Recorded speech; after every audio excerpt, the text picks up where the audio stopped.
Assalamu alaikum wa rahmatullahi wa barakatuh. The ironic thing isn't working anymore. All right, welcome back to the deep dive. Today we're going deep on something I think everyone listening can relate to, and that's anger. Oh, for sure. We all feel it, Sad but it's really about what happens when anger kind of takes control and starts driving the car, you know? Right. For this deep dive, our goal is to really try to understand anger and figure out what are some effective strategies for managing it and not just letting it run wild. And to do that, we've pulled together a really interesting mix of sources this time.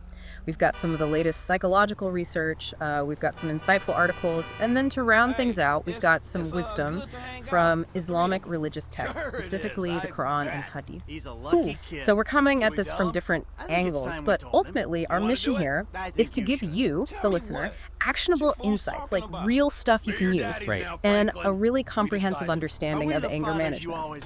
So let's jump right in. Sounds good. What exactly is anger? Like, when we say the word anger, what are we even talking about?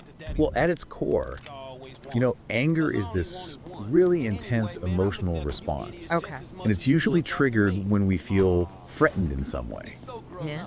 Maybe we feel ignored, or like we're being blocked from reaching a goal. Or maybe we feel wronged or even straight up attacked. It's really kind of a fundamental reaction. Yeah, it's like a primal thing. Yeah. Our alarm bells are going off. Exactly. But our sources pointed out that when this anger isn't managed well, it can really have some serious consequences, right? Definitely. I mean, we're talking about damage to relationships, problems at work, Yeah. even negative impacts on our health. Uncontrolled anger could be a real problem. For sure. And one of the things I thought was so interesting is how our sources emphasized the role of our thinking in all of this. Right. It's not just about what happens to us, but how we interpret those events, right? Absolutely. The cognitive behavioral approach to anger really highlights that our thinking patterns are a key factor in how anger emerges and how it plays out. So, like the story we tell ourselves about what's happening. Exactly. It's that internal narrative. If we immediately jump to the worst case scenario in our minds, we're basically throwing fuel on the fire. And that internal narrative triggers a very real physical response too, right? So absolutely. Yeah. When anger flares up, our sympathetic nervous system kicks into gear. Uh-huh. Think of it like your body suddenly going into overdrive. Okay. Your heart rate goes up, muscles tense, you get that surge of energy. It's like your body is prepping for a fight. Yeah, you can feel it, right? Oh, yeah. That tightness in your chest. Yeah. But here's something I found super interesting in the research. It seems like anger usually doesn't just explode out of nowhere. Right. There's a buildup, right? That's a really important point. Most of the time, anger escalates gradually. There are early warning signs, these little flickers of irritation that we can learn to recognize. Oh, okay. And that gradual buildup, that's actually a window of opportunity where we can intervene before things get out of hand. Okay, so how do we get better at recognizing those early signs? What can we actually do during that buildup phase? Well, the first step is really about self-awareness. You've got to become a detective of your own anger. Okay, Figure out what your personal triggers are. What are the specific things that tend to set you off? gotcha. One of the sources even suggested keeping a journal, almost like an anger diary, where you track the situations, thoughts, and physical sensations that lead up to those anger episodes. Like, oh, okay, every time this happens, I feel this way. Exactly. And by doing that, you start to see patterns. Interesting. So what are some of the usual suspects? What are those common anger triggers that a lot of people experience? Well, feeling disrespected or treated unfairly, that's a big one. Also, that frustration when you're blocked from reaching a goal. Anything that threatens your self-esteem or sense of security. Physical discomfort or just general stress can also be triggers. And sometimes even unresolved issues from the past can pop up as anger in the present. It's like all these different pressure points. Exactly. Now, here's something I found really insightful. Sometimes anger is just a mask. Oh yeah, It's not the primary emotion, it's covering something else up. that's a really important point.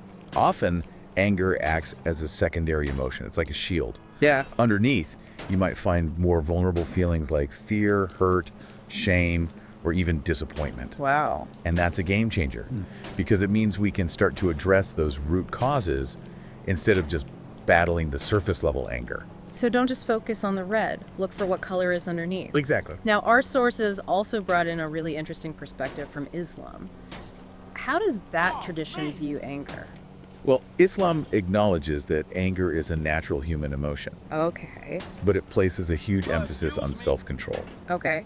and on what's called abra, which is often translated as patience. And then also mindfulness in how we manage these feelings. There are serious spiritual and ethical implications tied to how we handle anger.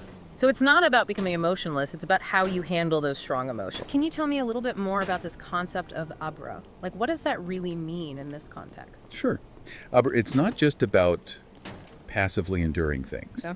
It's about active endurance, conscious restraint, choosing a thoughtful response rather than just reacting impulsively in the heat of the moment.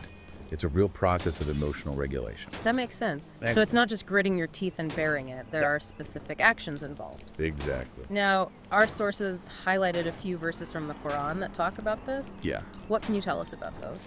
Well, there's one in Surah Al-Imran, 3.134. It's really powerful. It praises those who suppress their anger and pardon people. It says, Allah loves those who do good. Notice how it specifically says suppress their anger. Okay. In Arabic, it's yakumuna agayo. It really emphasizes this idea of actively containing and transforming that anger. Okay. And it connects it to being a good person, along with things like charity and forgiveness. So actively controlling anger is seen as a virtuous act. Wow. And I think there was another verse mentioned from Surah Ashura, right? Yeah, Surah Ashura 42.3637. It's a really interesting one because it contrasts these fleeting pleasures of the world with the lasting rewards of the afterlife. Okay. And it describes believers as those who avoid major sins, shameful deeds, and here's the key part, when they are angry, they forgive. Okay. So this verse puts controlling anger right up there with avoiding major sins. It highlights how uncontrolled anger can lead to harmful actions. Big deal. It is. And it also links forgiveness, especially when you're angry, to genuine faith and those eternal rewards. It's like a whole different way of framing anger, not just about your immediate feelings, but about your spiritual journey. Right. Now, our sources also talk about this theological framework in Islam that connects anger management to trust in Allah. Yeah, this idea of tawakkul, Yeah. or trust in Allah, it offers a really powerful perspective. How you This doing, belief And that how are everything, you doing, even those Mr. really frustrating Interesting? situations, Oh, yeah. happens with divine You are permission. so That's called real. qadar. It allows This believers to right here see these challenges as reality. tests or as part of a Some bigger clapped-out plan. hipster Okay. psychopath Recognizing mommies. Allah's ultimate authority, That's that's reality. kokemia, I am helps not detach from a personal hipster. offense. Please You shut see up. provocations within you. this broader context. I'm begging you, all It can really lessen the intensity of the anger when you believe there's a wisdom beyond your immediate understanding. It's almost like finding a sense of acceptance and peace within that larger understanding. Right.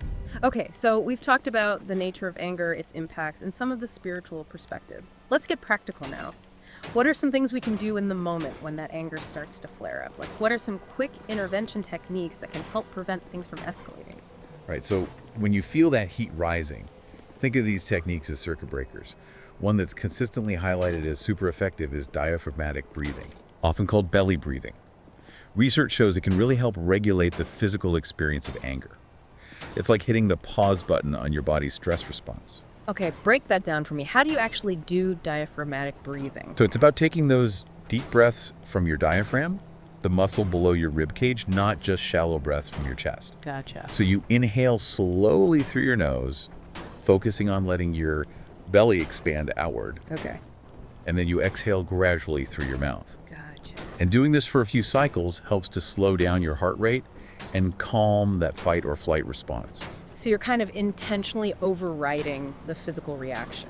Exactly. And the key is to practice this regularly, even when you're not angry. That way it becomes a more natural response when you really need it. Right, like a trained reflex. What's another immediate strategy we can try? The pause and reflect method. This one's all about creating a space between the trigger and your reaction. First, you've got to recognize those early warning signs. Maybe your jaw's clenched, your heart's racing, or you feel a knot in your stomach. Then, if you can, remove yourself from the situation, even if it's just for a minute or two. Use that pause to ask yourself, is my anger proportionate to what's happening? Will reacting in anger actually help? And can I see this situation from another perspective? It's about taking a mental timeout, getting a little distance. Exactly. What about physical outlets? Sometimes you can just feel that energy building up and you need to release it. Oh, for sure. Channeling that energy in a healthy way can be really helpful. Intense exercise can be great for this. Okay. Like a hard workout, something like deadlifts. to really release that tension. Plus, when you exercise, your body releases endorphins, and those have mood-boosting effects. It's like you're redirecting that energy instead of letting it control you. Exactly. And regular exercise in general can help lower your baseline stress levels, making you less reactive in the first place. It's not punching a pillow, but maybe hitting the gym instead. Precisely.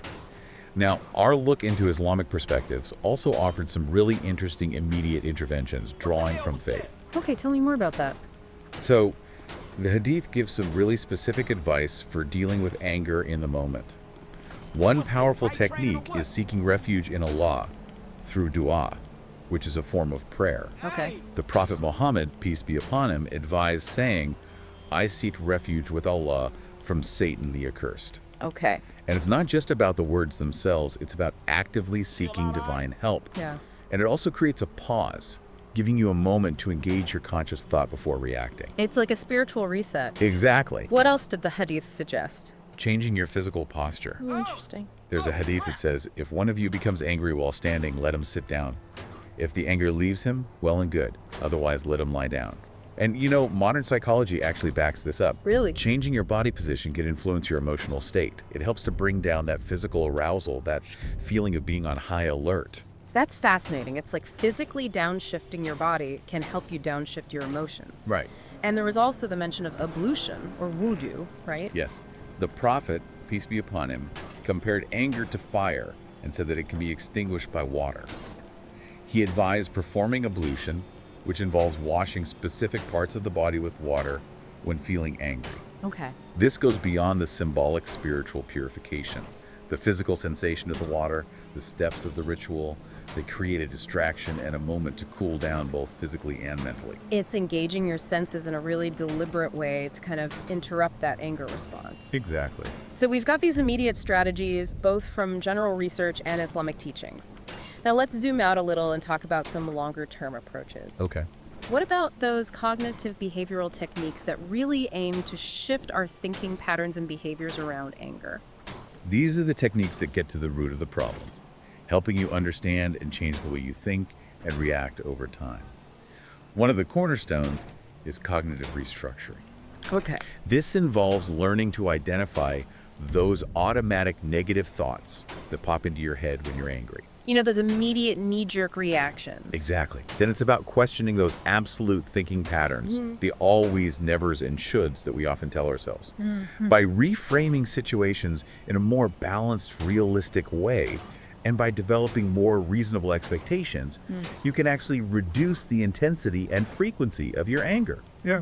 Research has shown that this is a really effective long-term strategy. So it's about challenging those exaggerations and that black and white thinking that can fuel anger. Right. What's another key cognitive behavioral technique? Mindful emotion awareness is another powerful tool. This is about learning to observe your feelings, including anger, without judgment. All You're right. not trying to suppress them or immediately act on them. You're just noticing them. Okay. So you learn to notice the physical sensations of anger in your body. Uh-huh. Acknowledge the thoughts that come up without getting carried away by them. And create space between that feeling and your reaction. Recognizing that anger is temporary, it will pass. That's key too. So it's about creating a buffer. Exactly. It helps prevent both unhealthy suppression and those impulsive outbursts. Gotcha. Now, there was also cognitive reappraisal. Right. How does that one work? Cognitive reappraisal goes a step further. It focuses on actively reinterpreting the situations that trigger you. This might involve trying to come up with alternative explanations for someone's behavior, finding a more constructive meaning in a challenging situation, considering the broader context you might be missing, or even reframing your personal story about past events that tend to make you angry. Okay, so give me an example. Sure. Imagine someone cuts you off in traffic. You might think, that jerk. He's trying to cause an accident. That's the angry thought. Yeah. But with reappraisal, you might think, maybe they're rushing to the hospital for an emergency. It doesn't excuse the behavior, but it offers a different interpretation, one that can help diffuse your anger. Oh, I see. It's about changing your perspective. Exactly. Yeah. And a 2022 study from Karolinska Institute actually found that combining mindful emotion awareness with cognitive reappraisal was particularly effective, especially for folks who tend to have higher baseline levels of anger. That's really interesting. It's like a 1-2 punch. Exactly. And, you know, our Islamic sources offers some really interesting parallels to these cognitive behavioral techniques. Yeah. Tell me about those. Well, there's this idea of strategic silence, which comes from the Hadith. It says, when angry, be silent. Okay. And this aligns perfectly with preventing escalation. Okay. It's about not letting those impulsive reactions take over. Over time, practicing the silence can help you break the habit of those immediate angry responses, and it creates space for more thoughtful reactions. It's about recognizing that sometimes saying something in anger just makes things worse. Absolutely. And silence can help preserve relationships in the long run. It's biting your tongue, but for a greater purpose. Right. There was also this idea of perspective taking through self-reflection. Yes. There's a teaching from Imam al-Bakir about how on Judgment Day, Allah will fill the hearts of those who suppress their anger, even though they could have expressed it, with peace. Wow. It encourages us to think long term. Right. Reflect on the consequences of our actions. Choose restraint over immediate gratification. It's a guiding principle. So it's not just about this moment, it's about the bigger picture. Exactly. And our sources also talk about empathetic reappraisal, connecting it to the Golden Rule. Oh, interesting. The Golden Rule Hadith says to desire for others what you desire for yourself. It encourages you to reframe conflicts by putting yourself in the other person's shoes. Okay. This is very similar to the psychological technique of cognitive reappraisal. Oh, I see. It's about building empathy as a long-term habit to counter those angry reactions. It's fascinating to see these connections across different approaches. So we've talked about immediate strategies in these cognitive techniques. What about long-term habits? What are some things we can consistently do to build that resilience and better manage anger in the long run? Long-term anger management, it's about integrating multiple approaches into your daily life. One of the most important things is developing effective communication skills. Okay. This means practicing I statements to express your feelings without blaming others. Actively listening to understand other perspectives, learning to be assertive, and developing skills in negotiation and compromise. These are like fundamental skills for any healthy relationship. They are, and they provide healthy alternatives to expressing anger destructively. Right. So you're not bottling it up, but you're expressing it in a way that's constructive. Exactly. What else can we do long term? Regular relaxation is key. Okay. Techniques like progressive muscle relaxation, guided imagery, meditation, deep breathing, these can help lower your overall stress levels and raise your threshold for those anger triggers. Okay. And over time, they can even lead to positive changes in your brain, improving emotional regulation. So it's like training your brain to be calmer. Right, like building your emotional fitness. I like that. Now, our sources also mention this idea of intellectual detachment as a long-term strategy. What's that all about? Intellectual detachment is about approaching those anger-provoking situations as objective problems to analyze, rather than personal attacks. Okay. You're trying to identify the cause and effect, remove your ego from the situation, and approach conflict with curiosity and a problem-solving mindset, rather than defensiveness. So it's like taking a step back and trying to see things more objectively. Precisely. Now, the Islamic sources presented this really interesting integrative model for long-term anger management. Right. Can you tell me more about that? It really emphasizes a holistic lifestyle approach. For preventative measures, there's regular fasting, Psalm. Okay. The Prophet, peace be upon him, talked about how fasting helps control anger. Physiologically, fasting can help stabilize blood sugar, which can contribute to emotional stability. Then there's prayer, a lot, in remembrance of Allah, dhikr. These provide regular pauses for emotional recentering and activate the parasympathetic nervous system, which counteracts stress. Okay. And of course, overall physical wellness through exercise and a balanced diet is also emphasized. It's all about building resilience. It's about creating a lifestyle that supports well-being, which then helps manage anger. What about the social dimension of anger management? That's also really important in Islam. There's an emphasis on avoiding situations that might trigger anger. The Prophet, peace be upon him, warned against making decisions while angry. This can apply to interpersonal conflicts too. Okay. It's better to have tough conversations when everyone's calm. Right. Community accountability through things like group prayers and mosque attendance also reinforces emotional maturity. And within families, gentle and compassionate communication is key. It's about creating a social environment that supports healthy anger management. Exactly. Now, for some people, anger issues can be really persistent and impactful. When is it time to seek professional help? If your anger feels out of control, if it's causing problems in your relationships or work, and it's just impacting your overall quality of life, it's definitely time to reach out for help. What kind of professional treatment options are available? Cognitive behavioral therapy, CBT, is really the gold standard. Okay. It can be done individually, in groups, or even with families. Okay. There are also specialized anger management programs. Gotcha. These approaches give people the tools to understand their anger and develop strategies to manage it.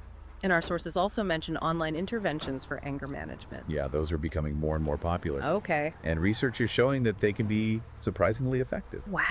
One study showed that people experienced significant reductions in anger and aggression after just 4 weeks of using an online program. That's really encouraging. What are some of the advantages of that approach? Well, it's more accessible for people who can't easily get to in-person therapy. Right. It offers more privacy, which some people find helpful. Makes sense. It's structured and evidence-based, Okay. and it's often more affordable. That's really good to know. The growing demand for these online programs just shows how much people are looking for accessible mental health support. Yeah, absolutely. Now let's go back to the spiritual psychology of anger within Islam. It seems like there's a really deep understanding there. Definitely. Classical Islamic scholarship looks at anger through the lens of the nafs, the soul, and the importance of its purification. Anger is seen as having two forms: praiseworthy anger, which is righteous indignation in response to injustice, and blameworthy anger, which is that self-centered rage that leads to harm. The goal is to discern between the two and channel anger appropriately. So how do you cultivate the good kind of anger while avoiding the bad? It's an ongoing process of self-awareness and spiritual growth. One practice is called muraqabah, which is divine awareness, being constantly conscious of Allah's presence. This acts as a filter for your actions and emotions. Then there's tazkiyat al-nafs, the purification of the soul, through things like Quran recitation and night prayers, tahajjud. This helps refine your inner state and build resilience. Gotcha. And practicing shukr, or attitude, is so important. It helps shift your focus to the positive, preventing anger from taking over. It's a journey of cultivating inner peace. Exactly. Finally, what about contemporary applications of these Islamic principles for managing anger? There are some really interesting examples of integrating traditional wisdom with modern approaches. Okay. We're seeing internet-based interventions grounded in Islamic teachings, and even the combination of traditional practices like wudu with biofeedback techniques like heart rate monitoring to help people understand and regulate their responses. Interesting. In some workplaces, there are even anger breaks inspired by the Prophet's guidance. Wow. It's a fascinating blend of the old and the new. Absolutely. Well, this has been a true deep dive into anger management. It seems like effectively controlling rage involves a combination of short-term strategies for those immediate moments, those cognitive behavioral techniques for addressing those underlying thought patterns, and then those long-term practices for building resilience. And the Islamic teachings offer a really comprehensive spiritual and ethical framework for all of this. Right. It's important to remember that anger management isn't about suppressing all your feelings. It's about developing awareness and learning healthy ways to respond. It's a skill you can learn and improve with practice. So for you listening, think about this. How could integrating psychological and spiritual approaches to anger management help you understand yourself better and create more meaningful relationships? That's a great question. Which of these techniques resonates most with you? Maybe it's the breathing don't teach exercises, or challenging your thoughts, Something or or other. seeking refuge in prayer, or focusing on gratitude. There are so many tools available. This journey of self-mastery is ongoing. It is. We hope this deep dive has given you some valuable insights and practical guidance. Thanks for joining us. Thanks for having me. I went to anger management and they told me to picture a peaceful scene. So I imagined the person who cuts me off in traffic getting stuck in a roundabout forever. All right, folks, that's a wrap for today's episode on anger management. Remember, it's totally normal to get upset sometimes, but just make sure it's not over the fact that your Wi-Fi's down for 5 minutes.